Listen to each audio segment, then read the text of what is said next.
Muy buenas tardes para todos y todas. Mi nombre es Luciano David Aboledo, soy profesor de Historia. Trabajo actualmente en el Instituto Superior del Profesorado de Canals y en la Escuela Técnica de Áreas IPET número 372. De esta misma localidad se me ha dado la posibilidad de poder escribir palabras alusivas a la fecha a través de un medio de comunicación, en este caso es un diario denominado Poder Ciudadano. Las palabras que he escrito se titulan La verdadera historia detrás del 25 de mayo y espero que les guste.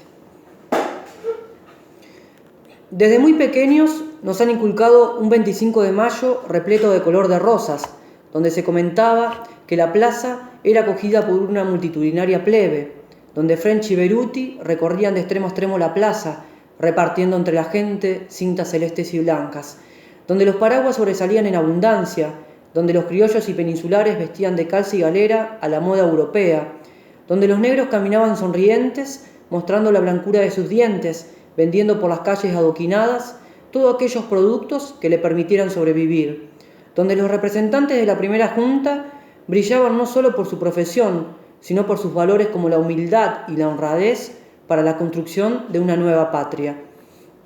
Ahora, ¿fue realmente así aquel 25 de mayo?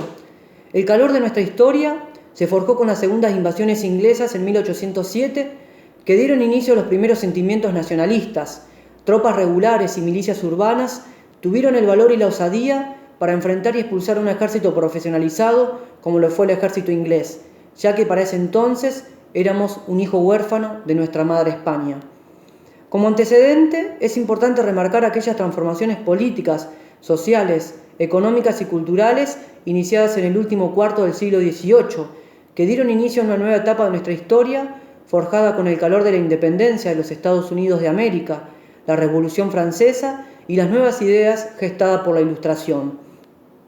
A los procesos anteriores se le sumaron los nuevos acontecimientos europeos que dieron curso a nuestra revolución. La captura del rey de España, Fernando VII, por parte de Napoleón Bonaparte, fue el pretexto perfecto para los buenos y malos intencionados de crear un gobierno provisorio que nos permitiera posterior poder independizarnos. Aquel 25 de mayo, cuentan las crónicas de quienes estuvieron ahí, que apenas una tenue llovizna y no una lluvia torrencial bendecía las almas de aquellos mortales sumergidos a la intemperie. Cuentan además que eran unas 600 personas de un total de 40.000 que vivían en Buenos Aires, donde casi no había paraguas por su valor altísimo que solo la elite porteña podía tener.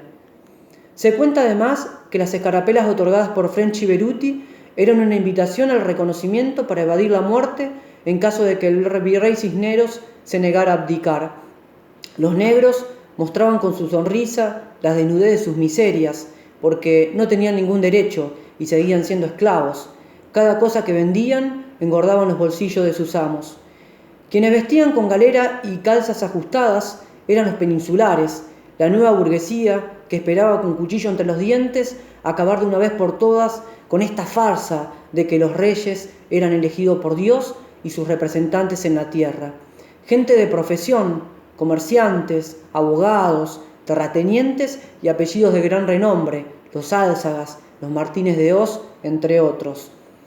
Pero lo que verdaderamente importa de este proceso llamado Revolución de Mayo es analizar las dos caras de esa misma moneda. Gente con buenas intenciones, como Mariano Moreno, Manuel Belgrano y Juan José Castelli, entre otros, que se inclinaron por un cambio de gobierno más profundo, donde los poderes estuviesen divididos, donde se respetaran los derechos de todos y todas, incluso para los más desposeídos, los negros, los indios y los criollos, no solo de Buenos Aires, sino también del interior, para parir así, en un imaginario colectivo, la verdadera construcción de nuestra patria. Estos verdaderos próceres que lo dejaron todo en vida para crear una nación libre e independiente, es la cara de la moneda que tenemos que pulir. Hombres de fe que fueron de una manera delicada corridos del marco político y enviados a misiones militares suicidas al Alto Perú para desgastarlos físicas y moralmente y lograr lo que nunca nadie iba a lograr, con la excepción del sino más grande prócer de nuestra historia argentina, el general Don José de San Martín, quien cortó de una vez por todas las cadenas que nos ataban a nuestra madre España. Personajes de un gran apellido, ni que hablar de su formación, Algunos estudiaron en Europa y otros en una de las más calificadas universidades de nuestra América, Chuquisaca. Eran personas como nosotros, de carne y hueso, pero con un estigma y una empatía hacia el otro sin precedentes, bañados en humildad y honradez y sumidos, algunos ya de grandes, en la pobreza absoluta, quien fuera su amiga entrañable hasta el lecho de su muerte. Si no, preguntémoselo a Manuel Belgrano. En cambio, otros, de inclinación más conservadora, vieron la revolución como un negocio.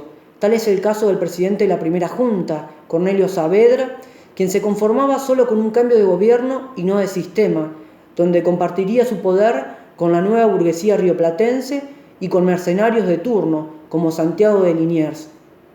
Vaya paradoja, ¿no? Aquel héroe de la reconquista de Buenos Aires, allá por 1806, fue un verdadero contrarrevolucionario, dispuesto a dar cada gota de su sangre para saciar su avaricia. Es de suma importancia para nosotros, los historiadores, señalar que el puerto de Buenos Aires es la columna vertebral de nuestra historia, es fuente de poder y riqueza, es el santo grial de la nueva élite porteña y bajo ninguna circunstancia la compartirían con los sectores sociales de clase baja y mucho menos con el interior. Es una revolución que para Buenos Aires y la nueva élite porteña dejan de manifiesto el control pleno y absoluto del poder, ese poder de gobernar y someter a todas aquellas personas y lugares que se encuentran a la periferia de esa ciudad que empieza a ser cosmopolita. Buenos Aires siempre miró con un cierto grado de discriminación y desprecio al interior. Desde el punto de vista económico, pese a no haber una industria floreciente en el interior, para nombrar algunas, se destacaban los vinos elaborados en Mendoza y las artesanías elaboradas en el norte argentino. Estas fueron desapareciendo con los productos provenientes de Europa. Desde el punto de vista social, la mita y la encomienda habían cesado porque ya no quedaban nativos para explotar. Los negros traídos de África reemplazaron a los anteriores y la esclavitud era moneda corriente por aquellos días. Desde el punto de vista cultural, todo aquello proveniente de Europa era lo que se debía de copiar e imitar: ideas, objetos de lujos, productos, vestimenta, costumbres, tradiciones, entre otras cosas. Y todo lo que pertenecía a nuestra tierra o a lo que quedó de ella se debía de extirpar. Desde el punto de vista político, de rasgos conservadores, los cargos públicos le serían otorgados a esta nueva élite porteña, con la rara excepción de entregar algún que otro puesto para un criollo acomodado o adinerado. Así surgieron los diferentes sistemas de dominación: Junta Grande, Primera Junta, Primer Triunvirato, Segundo Triunvirato, Asamblea del año 13, y fue aquí el año y el proceso que más elementos brindó para la construcción de una nueva nación: la representación política, la soberanía de los pueblos, la consolidación de los patricios, verdaderos héroes de nuestra historia, la aprobación de símbolos patrios como el escudo nacional, la composición del himno nacional argentino, el uso de la escarapela, la libertad de vientre, el fin al tráfico de esclavos, entre otras cosas, y finalmente el directorio. Años más tarde, cuando la situación de España fue revitalizada con la caída de Napoleón Bonaparte y con la vuelta al trono de Fernando VII, se dieron órdenes desde el viejo continente de usar fusiles y bayonetas para volver el orden establecido a la desobediente Buenos Aires. Solo una guerra total derrotando a los realistas nos daría la libertad absoluta. Buenos Aires y gran parte de la burguesía se rehusaron a colaborar completamente con el general San Martín y apoyar su causa libertadora. Para ellos era una causa sin sentido. Terminaron finalmente mandando sus esclavos en lugar de sus hijos para la conformación de un nuevo ejército, quien le otorgaría la libertad definitiva no solo a Argentina, sino también a Chile y a Perú. Se les cedieron ganados en forma de pagaré con intereses elevadísimos a futuro, mostrando una vez más que la mezquindad y la avaricia son virtudes ineludibles de los que más tienen. En fin, este capítulo pertenece a la próxima historia. Ahora bien, ¿qué nos dejó la Revolución de Mayo? La Revolución de Mayo nos dejó que el poder es la fuente de todos los males.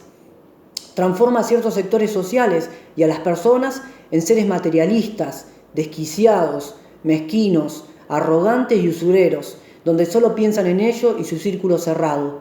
Pero como decía Michel Foucault, siempre que exista el poder es porque del otro lado se está ejerciendo una resistencia, y como siempre existe para toda una excepción a la regla, destaco la figura de Manuel Belgrano, de Juan José Castelli, los patricios y la posterior figura del general Don José de San Martín, figuras que no cayeron en la tentación del poder y la concentración de la riqueza, pensando siempre en una patria hermanada donde incluyeran a los olvidados, a los maltratados, a los humillados y a los despojados. ¿Es una fecha importante? Sí. ¿Destacamos cosas importantes? Claro que sí. Pero me temo, mi querido lector, mi querido oyente, que al menos para mí hay muy poco para festejar, porque si avanzamos en la historia, tardamos 6 años en proclamar nuestra independencia, 43 años bañados de sangre provocada por una guerra civil interna que no permitiera proclamar una constitución que contemple los derechos de todos, independientemente a los sectores sociales y grupos étnicos al cual pertenecemos. 52 años en hacerle entender a Buenos Aires por las malas que la avaricia y la mezquindad no son buenas, que matan el alma y la envenenan. Y podemos seguir así hasta llegar hasta nuestros días y hacer un balance de nuestra realidad y sacar la conclusión de lo que está a la derecha y a la izquierda del Dios Padre Todopoderoso, nos lastima, nos separa, nos confronta, nos destruye y nos aniquila. Es el centro, quizá como el horizonte, una verdadera utopía para nosotros los argentinos, de poder caminar hacia él, aún sabiendo que nunca vamos a llegar, y mucho menos poder contemplarlo, o al menos desde cerca. Pero es lo que nos permite, ante las dificultades que la vida nos presenta, poder avanzar, proyectar y ser un poquito más humanos. Y mientras caminamos, sería bueno no hacerlo solos, tener la bendición que tuvieron las verdaderas figuras de Mayo, que extendieron sus manos, supieron mirar hacia los costados y hacia atrás y transitar este camino todos juntos y a la par, al menos con los menos privilegiados y con los más despojados. Algo tan sencillo que todavía nosotros como argentinos no pudimos aprender.